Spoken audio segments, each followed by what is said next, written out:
Hello guys, welcome to part 5, which is the proper solar wiring. So, yung mga iba kong part is mas maganda nabalikan nyo kasi ang ano nun is full na pagtuturo ng solar system. So, ito saglit lang to, 3 page lang to guys, kaya makinig kayo maigi. So, paano nga ba mag-size ng wire? So, unahin muna natin kung anong types meron ang wire. So, dito sa 4 types ng wire, meron tayong pure copper. Ito yung pinaka 100% na copper conductor, which is the tanso. Tapos, tin copper. Yung tin copper, guys, yung tanso, binalutan lang ng tin para hindi mag-disgrade ng mabilis or yung medyo masunog ng mabilis. Okay? Pero, same pa rin sila ng ampacity. Ibig sabihin, same performance yung dalawang yan. So, ito naman yung kabaliktaran, yung copper clad aluminum. Ito naman yung mukhang tanso pero pag kiniskis mo is aluminum pala ang loob. So, kabaliktaran na itong tin copper wire. So, merong nagbebenta nito na pure copper daw pero pag kiniskis mo is copper wire. So, maraming ganon. So, delikado yung magbenta ng ganon. Solid nyo na agad kapag ganon yung binenta sa inyo kasi naloko kayo.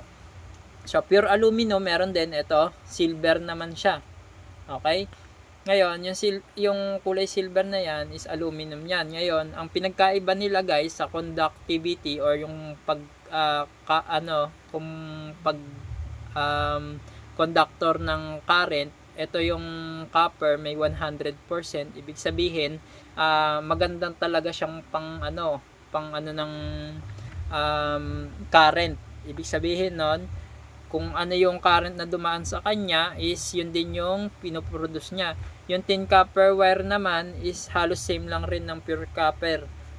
Yung aluminum tsaka itong CCA, ang laki ng binagsak niya, halos 50% na ng copper. Ibig sabihin 60% lang yung up to 100 na current na dadaan sa kanya, 60% na lang yung matitira. Ganun siya. So, hindi siya maganda sa pag-conduct ng kuryente. So, meron naman tayong 2 types of insulation na ginagamit sa solar, which is the PV wire. So, itong PV wire, ito yung ginagamit sa mga panel, sa bubong. Kasi, ang insulation nito guys is para sa araw. Okay? Ibig sabihin, hindi siya basta-basta natutunaw pag nasikatan ng araw. So, ang ano nga lang nito, mas maganda lang siya talaga gamitin sa photovoltaic or sa panel natin, hindi sa mga inverter. Kasi usually, labas lang yung may heat resistance sa kanya. Hindi, ang ano nyo dito, para malaman nyo kung PV wire ba, is hindi siya makintab. Okay? Hindi makintab yung kulay niya na black or red. Hindi gaya dito sa silicone wire, kabaliktaran naman to, mabilis naman matunas yung labas pero yung loob is may heat resistance siya. Ibig sabihin, hindi na tutunaw. Kasi pagdating sa PV, maliit lang yung amperes na dinadala ng wire. Tapos mataas pa yung voltage. Hindi gaya dito sa mga inverter, battery, mataas yung ampere kumpara sa voltage. Kaya dapat talaga sa kanya is yung matatabang wire na pure copper tapos silicone wire ang insulation. Okay?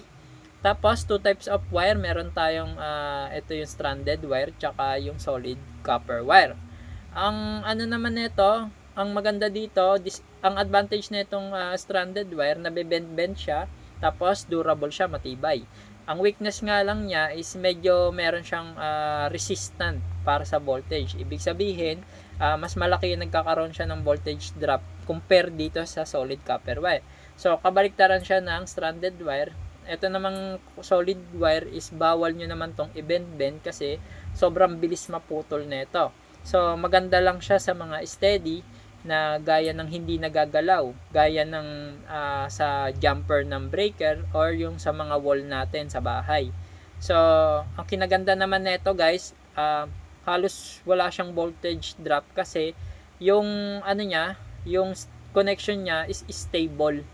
Kumbaga, yun yung kinaganda sa kanya. Yun nga lang, mabilis siya talaga maputol kaya hindi siya ginagamit sa mga solar ng PV tsaka sa mga inverter kasi hindi pwede yung mabilis maputol gawa ng delikado.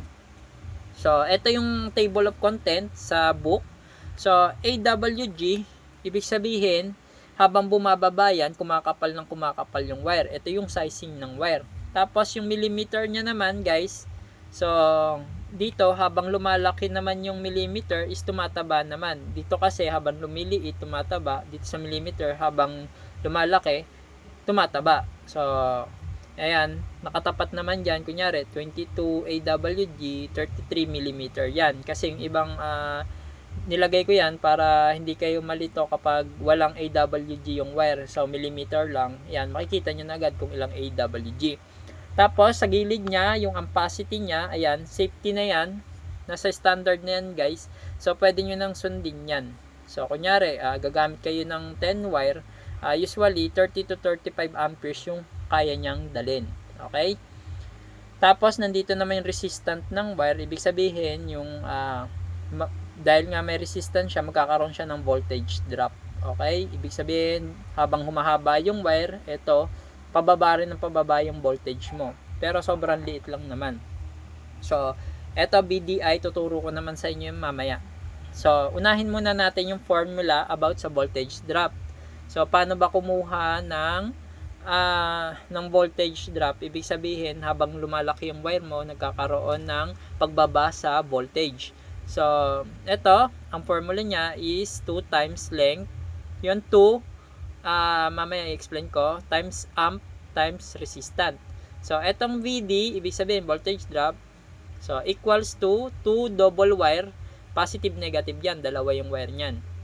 So, length, ibig sabihin yan, yung length ng wire mo, so, example, ito, may sample tayo dito. So, current, ampacity, kung ilan yung dadaan na amp sa wire mo. Tapos, ito, resistant, kung anong resistant naman, ita-times mo dun sa tatlong to. Okay? Sample nito, meron tayong sample dito. So, 12 volt system, 10 amp na load. Okay? Ibig sabihin ng 12 volt system, yung battery niya is 12 volts daw.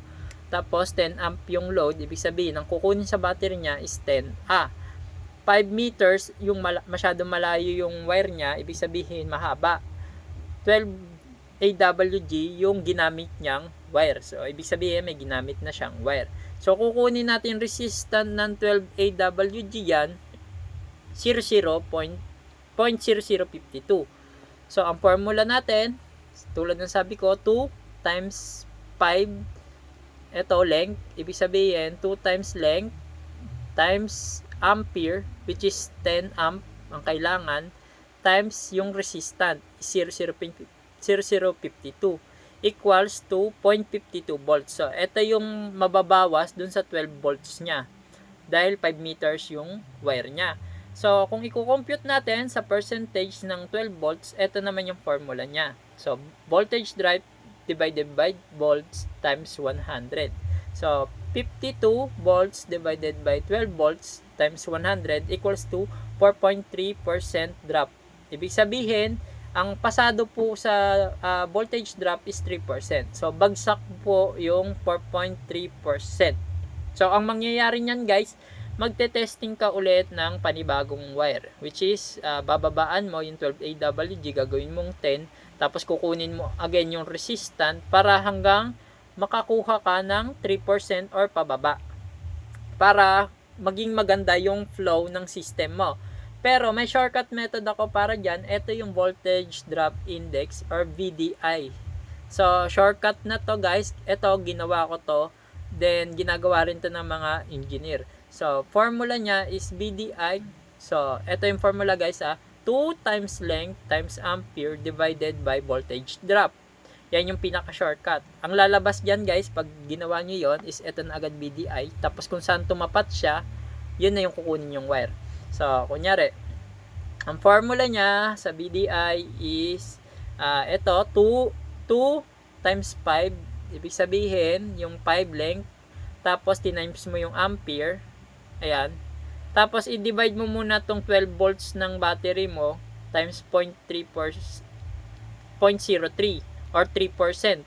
Ibig sabihin yan, pag tinimes mo yung dalawa, tapos tinimes mo to, pag dinivide mo naman silang lahat, okay, unahin mo munang i-times to, 2 times 5 times 10. Tapos, sunod mo naman to. Pero, pwede mo nang unahin tong, hindi. Dapat ito muna, 2 times 5 times 10. Tapos, sunod mo naman tong 12 times 0.03. Tsaka mo i-divide yung dalawa. Ang makukuha nyo dyan is 275 BDI. So, tignan natin yung 275 BDI dito. Ayan. So, malapit na siya, guys, sa 10 AWG. Kasi, ayan, no. 303. So, yung pinakamalapit sa kanya, yun yung kukunin mo. So, size 10 ang kukunin mo. Ang mangyayari, nakalagay dito, is 10 AWG safe, 8 very safe. Ibig sabihin, binabaan niya pa, mas safe na to. So, nakita nyo kanina, yung 12 AWG yung kinuha niya, nakita nyo sa percentage is 4.3%. Pero dito sa shortcut na ginawa natin, lumabas na 10 yung kailangan. Okay? So, ang kinuha niya is 10. Ngayon, meron akong scenario, guys. Usually, gaya ng nangyari sa amin, yung kinuha namin yung BDI, guys, lalo na especially sa panel. Sa panel kasi, pag nag-series ka, lumalaki yung voltage. So, sobrang laki ng voltage niya, ang baba lang ng ampere niya. Ngayon, ang ampere niya kasi is lumalabas na 20 ampere. So, eto yan. Magandang gamitin sa kanya is 12. 20 amperes yung PB wire niya. Ngayon, ay yung ano niya, yung panel niya. Tapos, yung kinuwenta namin yung BDI, dahil nga kasi mas mataas yung voltage ng kukomputin nyo, mas pababa ng pababa yung wire na kailangan nyo. Lumabas sa kanya na 22 AWG lang, which is sobrang nipis dahil nga ang taas ng voltage niya. Siguro umabot yung voltage nyo ng mga 90 volts, tapos samantala yung ampere niya is 20 ampere lang. Ang kinailangan niya lang na wire is 22 AWG, which is dapat hindi nyo gawin na 22. Ang susundin nyo na doon pag ganun, guys, na pataas na yung ano, is yung ampere na kukunin nyo. Yun yung pinaka-standard, which is the 20 ampere. Ito yon, size 12 o size 14. Pero sa PB, kadalasan ang kinukuha dyan, guys, 12 or 10. Yan yung standard natin. So, hindi dapat kayo nagpo 14, 16, 18, 20. Kasi, pinaka-standard yon ng solar. Na dapat, size 10 tsaka size 12 lang ang gagamitin nyo. Kahit ganun yung resulta. So, kukuha na tayo dito. So, paano mag-wire sizing? So, eto na yung pinaka-last. Material, panel to MPPT. Ibig sabihin, ito yung kukunin natin, yung simula panel hanggang charge controller. So, ang wire natin is DC to. Kasi DC yung lalabas.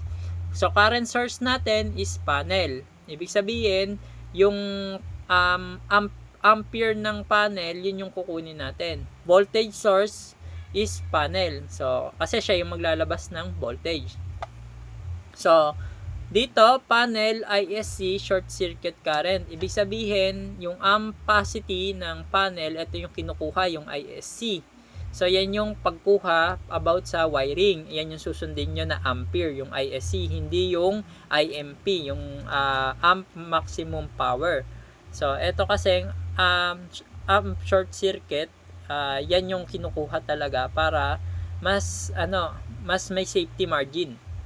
So, tapos ang kukunin nyo naman na maximum voltage power. So, ito naman yung tatandaan nyo na voltage para dito sa panel source. So, BMP naman yon. Okay? Hindi naman yung VOC. So, important, length of for voltage drop. So, kung gaano kalaki yung length, ito yung sample niya. So, ang ISC ng panel niya is 12, BMP niya is 20, length is 3 meter. So, sabi nga dito, additional 25% to current source. Ibig sabihin, para sa safety margin nyo. So, lalagyan nyo yung ISC nyo ng 25%. Ang mangyayari dyan, ganito. So, 2. So, gaya ng BDI, paano pagkuha? 2 times length, 3 times 15. Naging 15 na to kasi dinagdagan nyo ng 25% para sa safety. Tapos, didivide mo to sa 20. Ibig sabihin, kung kanina, 'di ba, voltage ng battery. Ito kasi, ang source mo kasi is panel. So, nakalagay naman dyan, ang voltage source mo is panel. So, ang mangyayari, 20 ang voltage niya, yung BMP niya. Ayan. So, 20 times 0.03, yung 3%. So, unahin mo tong dalawa, ay unahin mo tong tatlo, i-times, bago unahin mo tong dalawa. Tsaka mo siya i-divide. Ang lalabas dyan is 150 BDI. Okay? Ayan. Ito pala, may sagot na pala dito sa baba. So, inuna natin tong tatlo, 90 ang kinalabasan, tinimes muna natin. Tapos, tinimes natin yung 0.03, 0.6 yung lumabas. Dinivide natin dalawa, 150 BDI. Ang lumabas is 14 AWG. Diba? Tulad ng sabi ko sa inyo, ang liit lang ng kailangan niyang wire, 14. So, may safety na yan guys, yung 14 na yan. So, yung sinabi ko kanina na 12 volts, 10 volts is standard yon. So, nasa sa inyo kung gagamitin nyo ngayon yung 14 volts kasi ang nakalagay dito naman kasi ay isang panel lang. So, kumbaga masyadong maliit lang naman yung amperes na dadaan, pang small setup lang. Pero pag mga maramihan na gaya ng 4 na panel, usually standard na yung 10 AWG, okay? So, materials naman, sunod nito is MPPT naman to battery. Ito, MPPT naman to battery. Sa ang DC, ang wire natin DC pa rin. So, ang current source natin ay MPPT. Ibig sabihin, yung ampere ng MPPT o yung pag-charge niya, yun yung lalabas sa kanya. Yung, 'di ba, merong tinatawag na charge current. Ibig sabihin, yun yung current na lalabas sa MPPT. Yun yung dapat kakayanin ng wire natin. Voltage source is battery. So, ang mangyayari nito, ang formula natin is MPPT additional 25% ulit para sa safety margin. Tapos, yung important length for BDI. So, hindi na natin kinumpute nang naglagay tayo ng sample kasi ganto lang rin yung mangyayari doon. So, pag gagawin natin 2 times length times ulit, same lang rin ang procedure. Tapos, yung dito, yung magbabago lang yung voltage. Ito naman yung kukumpute nyo, yung battery. So, kung ano yung battery nyo, yun na rin yung voltage ng MPPT nyo. So, bale, kung 12 volts ang battery nyo, i-compute nyo sa 12 times 0.03. Okay? So, kaya hindi na natin nilagyan ng sample kasi paulit-ulit na lang. So, nandyan naman yung reference guys. So, battery to inverter. Ang wire natin DC. So, source of current naman is battery ulit. So, nakita mo naman. Tapos, ang voltage source natin is battery. Ibig sabihin yan, battery to inverter, ang battery ang nagke-create ng current. Ibig sabihin siya yung maglalagay sa load, yung magpapadala ng current. Siya rin yung magpapadala ng voltage sa may inverter. So, kung anong kailangan ng inverter, siya yung magpapadala. So, ang formula niyan ganito. Inverter watts divided by battery volts equals to ampere. Ibig sabihin, ganito yan. So, ito yung length for BDI. Ito yung sample. So, kunyari, inverter nyo is 1,000 watts. Divide nyo sa 12 volts ng battery nyo. Makukuha nyo yung ampere netong dalawa. So, ibig sabihin, itong battery naman talaga yung nagpo-produce, kaya nilagay natin yan sa source, ampere. Ngayon, dahil nga inverter 1,000 watts, kung kailangan ng inverter ng 1,000 watts, so, yung 12 volts natin, yung battery natin magpo-produce ng 1,000 watts. So, kaya i-divide nyo lang yan dalawa, 1,000 divided by 12 volt is 83 ampere. So, pag nakuha nyo na yung ampere na itong dalawa, i-plus nyo lang sa 25% para sa safety margin, makakuha kayo ng 103 amp. So, dapat ang wire mo dito, so, DC 2AWG, so, nakalagay dito good, kasi kung 103 amp, so, ayan, nakalagay naman dito sa, 103, so, ito yon number 2, kaya nyang handle ng 115. Pero, mas better ang 1AWG. Okay? Ayan, nakalagay 1AWG. So, kung sa practical guys, usually, ganito kasi ang nangyayari. Ito kasi is para sa 1 meter. Okay? Yung battery tsaka inverter is 1 meter. Masyadong malayo yon.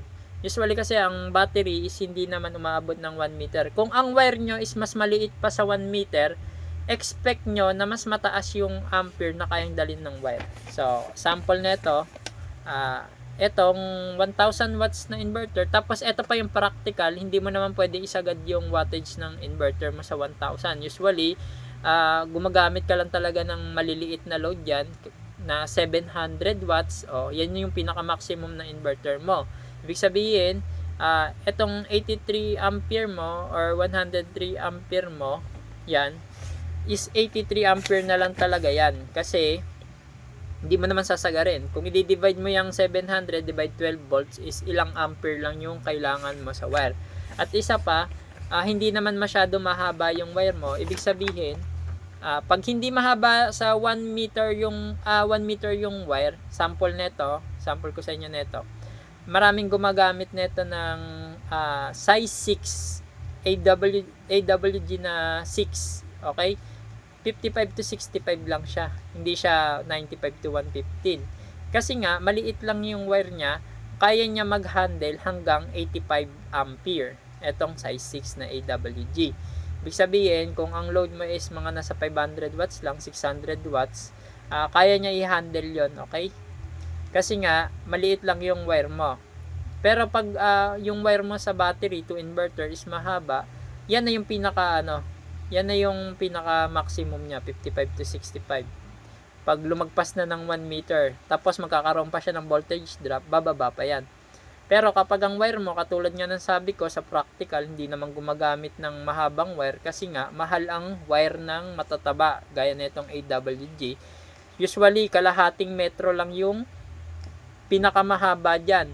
So ibig sabihin, etong size 6, imbis na 6 hanggang maximum niya 65 lang, umaabot pa siya ng 90 amperes, 85 amperes agad yun. Okay? Ganun ang pagkuha ng wires, guys. So, ibig sabihin, kung 1000 inverter yung ginagamit mo, 12 volts battery, pwede ka gumamit ng size 6 tsaka size 4. Dahil nga, maliit lang yung wire. Ganun siya. So, kaya nagtataka kayo, meron mga gumagamit ng maliliit na wire sa battery at tsaka inverter nila kahit malakas yung ampere na dinadala. Pero sa standard, kung mahaba talaga yung wire na gagamitin nyo, gaya nito, ito ang susundin nyo. So, ang ginamit niya, 2 AWG tsaka 1 AWG. So, kasi nga, nakalagay nga dyan sa important, length for VD or VDI. Ibig sabihin, magkakaroon ng voltage drive pag mas mahaba ang wire. So, dito na tayo sa material ulit. Ito na yung last, yung inverter to load. Ang wire nyo na dito is AC. Ibig sabihin, naglalabas na siya ng AC output, yung inverter natin. Ang current source nyo is inverter. Tapos, yung source nyo is 220 volts AC. Ibig sabihin, etong ito naman yung formula niya. Yung wattage ng inverter nyo, which is 1000, tapos di-divide nyo sa AC, which is 5 ampere ang lalabas. 220 volts equals to 5 ampere. Ang mangyayari niyan, ito yung maximum load current na kaya ng inverter nyo. Pag kinonvert nyo yon sa AC. Ibig sabihin, 5 amperes. Ngayon, dadagdagan nyo siya ng plus 25%, which is 6 amperes na wire. So, kung 6 amperes na wire, gawin nyo ng 10 amperes na wire. So, mas mataba, mas maganda. Okay? So, ang inano niya dito na wire is 18 AWG, 16, ayan, 16 AWG. So, tingnan natin, 18, 16, 14 ang kinuha niya. So, ang 18, 10 amperes yon. So, goods na yung 18. So, binabaan niya pa 16 hanggang 14. Okay? Hanggang 20 amperes. So, usually, manipis lang tong 18 tsaka 16 eh. Pag sa AC kayo, standard is, ang pinakamaliit na is 14. So, 14 na ang kukunin nyo dyan. Mura lang naman ang AC wire. Lalo na, usually, nasa 75 pesos ang per meter ng 10 yung AWG na 10. Di mo naman kailangan kasi kung mapapansin mo dahil nga 220 volts yung inano natin dito, hindi niya kailangan ng mataas, hindi niya kailangan ng mataas na ampere kasi mataas yung voltage. Kita mo, pag mataas yung voltage, bumababa yung ampere. So sa on-grid setup na tayo, dito sa materials, pag kukuha kayo ng wiring, same lang rin, panel to grid tie inverter, rekta na siya sa grid tie. Same pa rin, panel to panel pa rin. Kung ano yung kinumpute nyo dito, okay, take the IC and BPN, taking length, same lang rin naman. Tapos, kung anong formula dito, yun din naman. So, material, grid to tie inverter to grid. So, wire niya AC na agad. Kasi rekta na agad yung inverter nyo sa grid. Okay? So, ang mangyayari, ang current source nyo dyan, inverter to 20 volts. So, yun pa rin. Same pa rin. Gaya na neto sa dulo, i-divide nyo lang sa 220 para makuha nyo yung ampacity ng wire na kailangan nyo. So, hybrid setup, ito naman yung may panel to hybrid. So, same pa rin naman, panel pa rin yung una nyan, panel to inverter. So, panel pa rin ang magdadala, current and power source is panel. So, ganun pa rin ang pag-compute. Okay? Wala namang pinagbago. Same pa rin dito sa unahan. So, kukunin mo yung ISC, yung BMP, yung length para sa voltage drop. Ayan, para sa wire. So, sa current source, meron naman tayong dito naman sa materials, meron naman inverter to battery dahil nga hybrid siya or battery to inverter. Usually, ang ang pagkuha niyan, inverter watts divided by battery voltage. Okay? So, makukuha mo na yung ampacity ng battery. Gaya ng sinabi ko sa inyo, pag mas maliit yung wire, mas tumataas yung, kumbaga, kayang i-handle ng wire. Hindi lang yung gaya dun sa table of content na inano natin. So, usually, tataas pa yon. So, inverter watts divided by battery equals to amp. So, next naman, pare-parehas na lang to guys kung paano mag-compute ng wire. Kaya hindi ko na nilalagyan ng sample kasi ito na yung lahat. Okay? Nandyan na lahat dito sa pinakaunahan. So, para mabilis na rin. Material, hybrid inverter to grid. So, same lang rin. So, tulad ng sabi ko sa inyo, inverter na naman yung source dito. Dinivide lang sa 220 volts para makita mo yung ampacity ng wire. Okay? Katulad dito. Paulit-ulit lang. So, important length for BD and BDI. So, tapos na tayo guys sa wiring. So, nalaman nyo na kung paano yung BDI voltage drop. So, sa season 6 natin guys, ito yung solar protection system.